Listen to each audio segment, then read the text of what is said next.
Okay, so welcome to this video, which what we're going to do here is we're going to look at the SACE Specialist Maths Exam from 2019, and we're going to work through the solution for question 5. Okay, question 5 is from part 1 of the exam, so this is in booklet 1. And question 5 deals with something which people either tend to love or hate, and it's a proof by mathematical induction.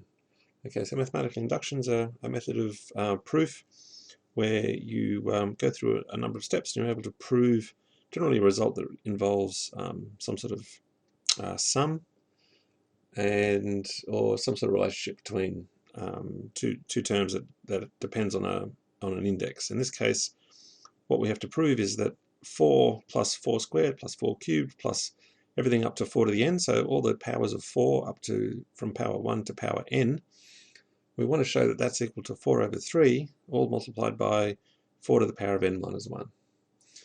Okay, so to make this a little bit easier, let's do a couple of things by making some definitions. And let's define the left-hand side, we'll call that p of n, and that's going to be equal to the sum k equals 1 to n 4 to the k. Okay, so that's just another way of writing the left-hand side, just using sigma notation. And we're going to define q of n to be the right-hand side, and so that's just going to be 4 over 3, 4 to the n minus 1.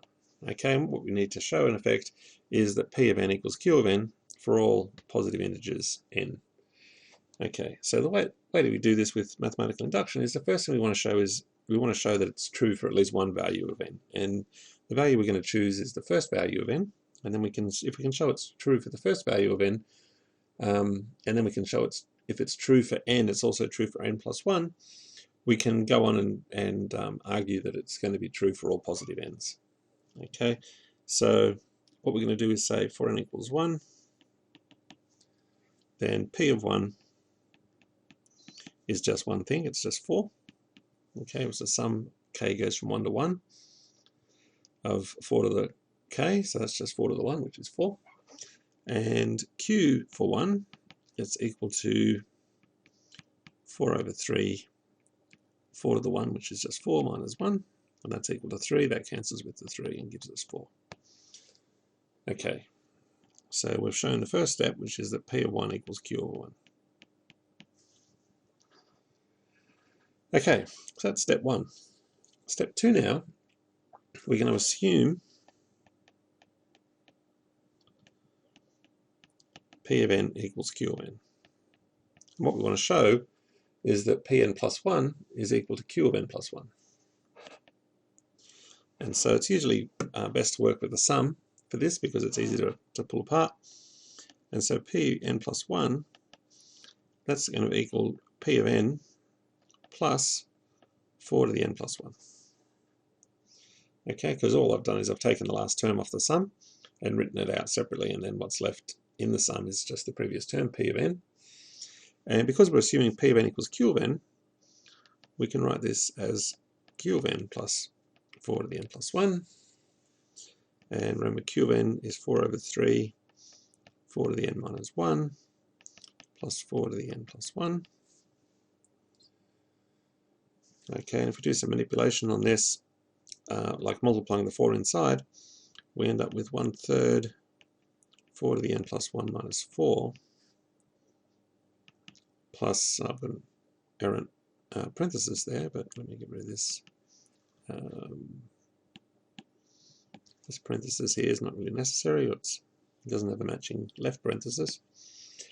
Okay, now what we can do is then group some terms together, and we've got 1/3 4 to the n plus 1, so that's 4 over 3, 4 to the n plus 1. And that takes care of the first term and the third term. The middle term is just minus 4 over 3. And so that's 4 over 3, 4 to the n plus 1 minus 1. And that's q n plus 1. Okay, that's just q to n with n replaced with n plus 1. Okay, so that's the second thing we wanted to show. We've shown that P of 1 equals Q of 1 in the first step, and in the second step we show that if P of n equals Q of n, then P of n plus 1 is equal to Q of n plus 1. Okay, so now we time to invoke mathematical induction.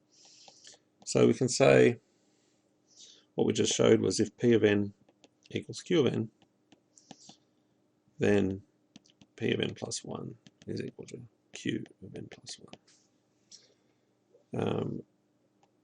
And we have shown that P of 1 equals Q of 1. So, seeing it's true for 1, and if it's true for n, it's true for n plus 1, so it must also be true for n equals 2. P of 2 equals Q of 2. P of 3 equals Q of 3, because if it's true for 2, it must be true for 3, and so on.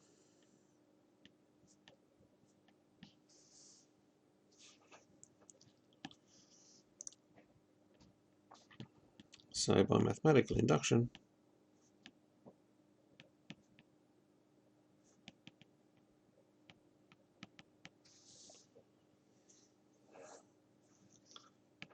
P of n equals Q of n for all positive integers n. All right, so that's the first part of the question. This is just a conclusion of that proof by mathematical induction. That's where most of the marks are for. But there's another part to the question. It's saying hence, so we wanted to use the result from part A. That's what the word hence is indicating.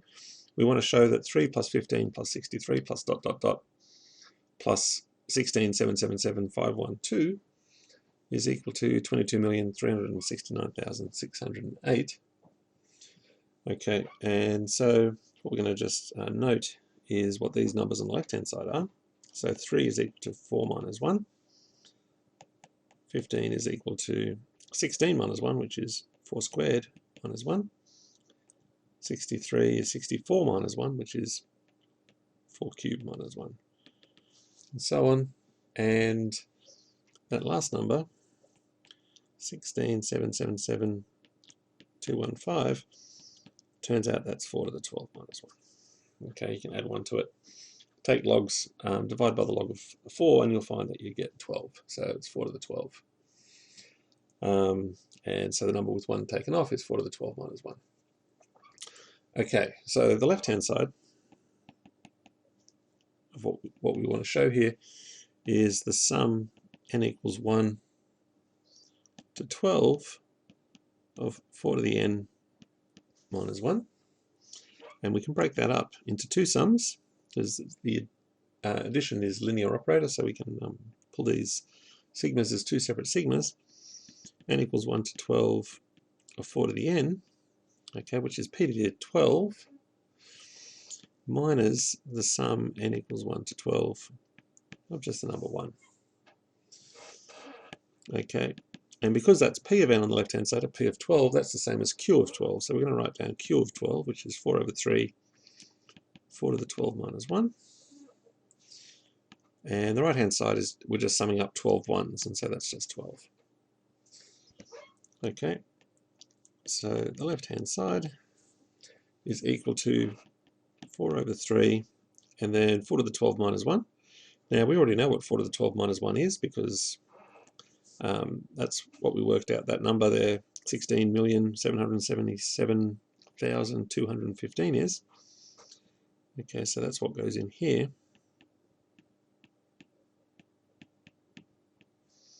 Less 12.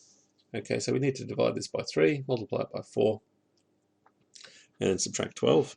You can do that on your calculator. It's not that hard even to do it by hand. You want to divide this number here. We don't actually need the parentheses. We divide that 3 in first. If we divide the 3 in, we're going to get a 5. Remainder 1, we're going to get a 5. Remainder 2, we're going to get 9. Then we're going to get a 2405 minus 12, if I've done that correctly. What we should find then when we multiply it by 4, we're going to get 22,369, 620 less 12, and then when we take 12 off, we're going to get 22,369. Oh, sorry, 22,369,000, and this is where the subtraction happens. We're just going to take 12 off 20, and we get 8. So 608, and that's what's the right-hand side.